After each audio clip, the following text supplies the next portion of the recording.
हम इस वीडियो में घमंडी गधा की कहानी शेयर कर रहे हैं। दो गधों की कहानी है जिनमें से एक गधा घमंडी है। उसका घमंड कैसे उतरता है यही इस कहानी में बताया गया है। दो व्यापारी जंगल से गुजर रहे थे। एक जौहरी था और दूसरा लोहे का व्यापारी। दोनों के पास एक एक गधे थे।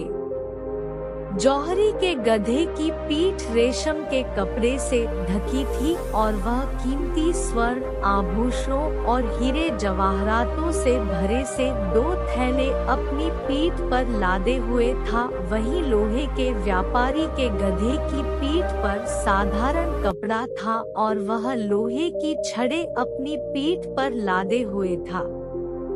जौहरी के गधे को इस बात का घमंड था कि वह स्वर्ण आभूषण और हीरे जवाहरात लाद कर ले जा रहा है।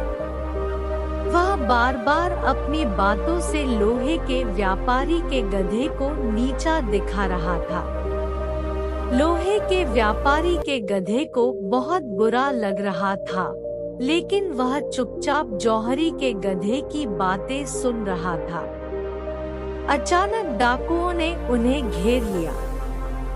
डाकुओं को देखते ही दोनों व्यापारी डर के मारे अपने गधों को छोड़कर भाग गए। डाकू गधों की पीठ पर लदे सामान देखने लगे।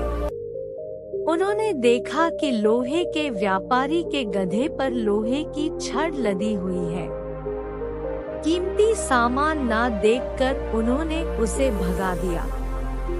जौहरी के गधे की पीठ पर कीमती सामान था। उन्होंने उसे पकड़ लिया और उसकी पीठ से कीमती सामान निकालने लगे। गधा जब भी विरोध करता, वे लाठी से उसकी खूब सुताई करते हैं। घमंडी गधे को उसके घमंड का फल मिल गया था। सीख: कभी घमंड नहीं करना चाहिए। कभी ना कभी घमंडी को नीचा देखना ही पड़ता है।